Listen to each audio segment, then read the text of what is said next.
everyone, in this episode we're going to be taking care of the temporary electric service. We want a separate electric stand, as you can see right here, and that brings a whole bunch of little problems. Because of that, this has gotten a little bit out of hand, so we're going to be breaking this episode into two. It'll be the mechanical physical stand, which is what you see right here, and then we'll take care of the electric stuff in a later episode. So let's get into it.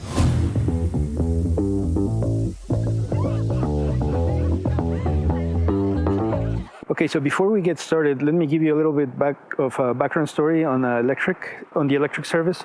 We were forewarned initially that getting the electricity onto the house was one of the slowest process because the electric company takes like forever, like a year and a half or so. So we began that process way before we began making YouTube videos. So part of that process was we came on site, we spoke to the electric company, and we figured the best location to get electricity from. And so they have already come and installed that transformer.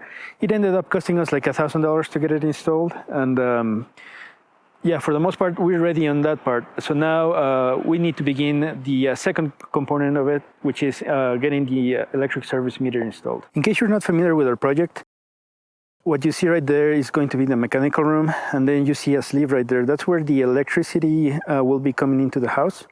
And it will be running below grade, and this is where the driveway will be, where this mountain is. It's going to be running about 2 feet or maybe 1.5 feet below grade.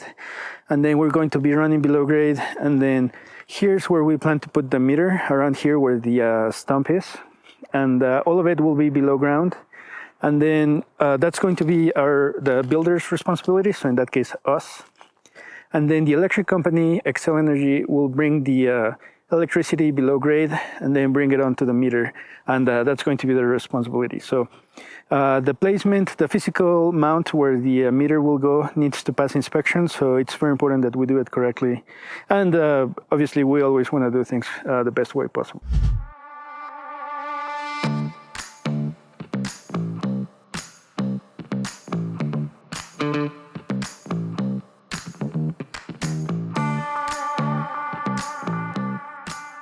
It might seem simple to install a service meter stand or whatever, but the first rule we need to meet is we cannot be within 6 feet of that post where the transformer is, and also we cannot be sitting in an easement. So that post divides our property, and so there's 6 feet to one side and 6 feet to the other of easement, so we cannot sit within it. So the first step will be to measure and making sure that we are putting this stand in the proper location.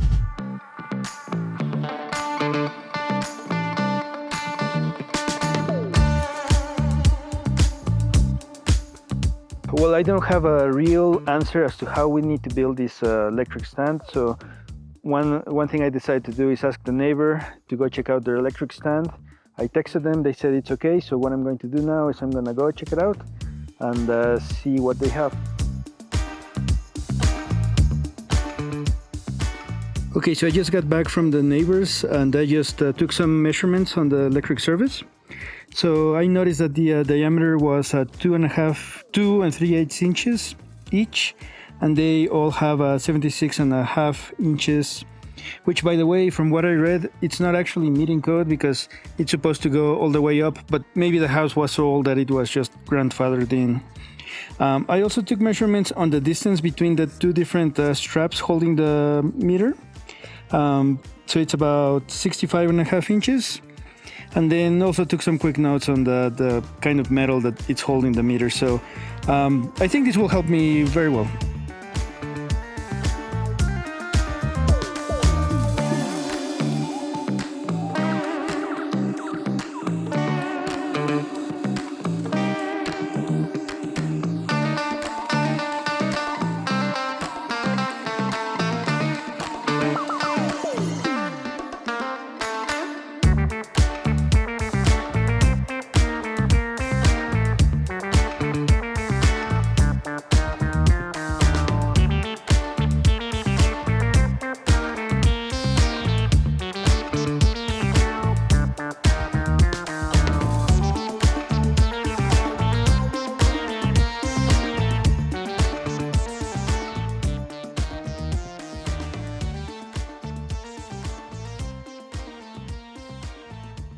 To be honest, we are super lucky to have our help, and they are concrete experts. That's basically what they do most of the day.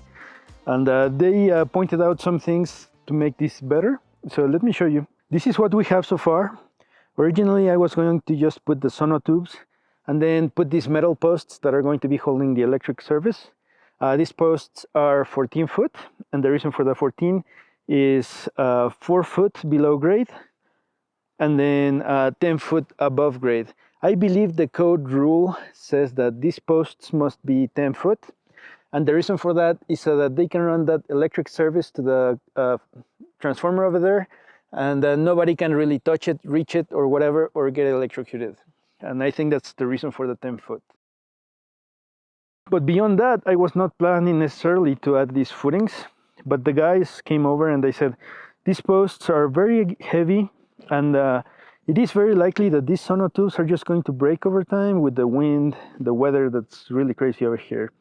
So they suggested to add a big footing under them, and so that's basically what we did. So it's an amazing job they did, and now we have it ready.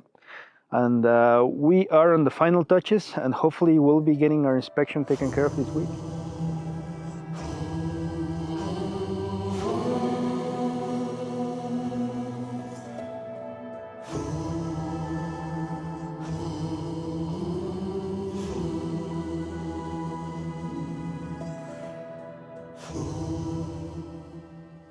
Last time we did an inspection, it was the plumbing inspection, and it went very, very well.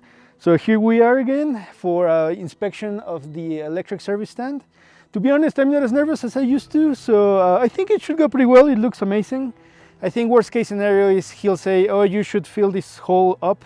But I decided to leave it open so that he could see everything. So fingers crossed.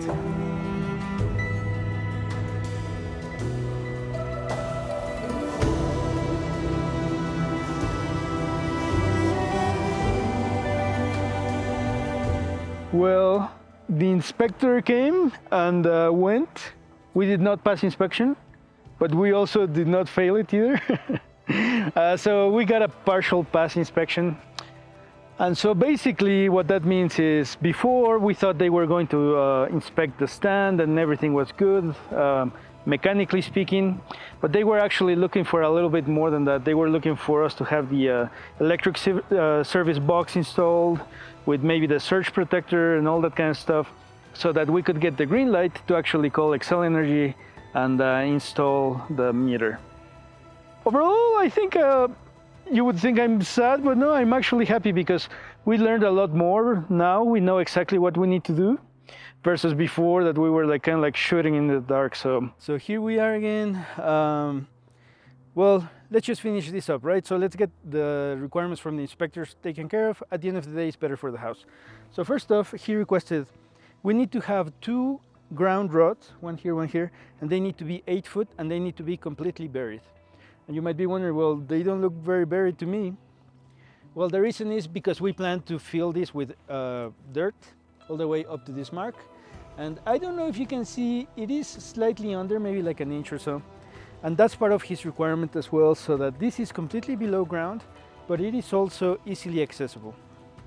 So with these ground rods in place, the next step is to run a continuous ground cable from this earth to this one, and then from here we will go to the service meter, and this will help us significantly take care of that particular requirement. So now we just need to take care of that.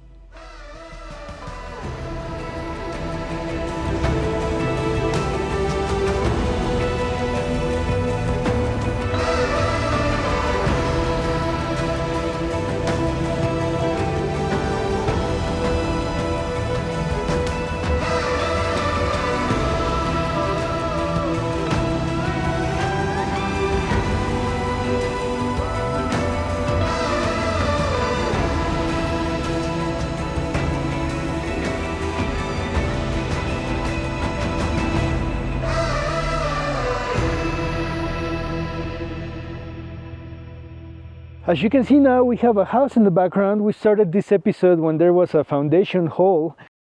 So yeah, that's how crazy this episode has been, and that's all related to the fact that we didn't really know what was needed for having an external structure from the house and having the electric stand there.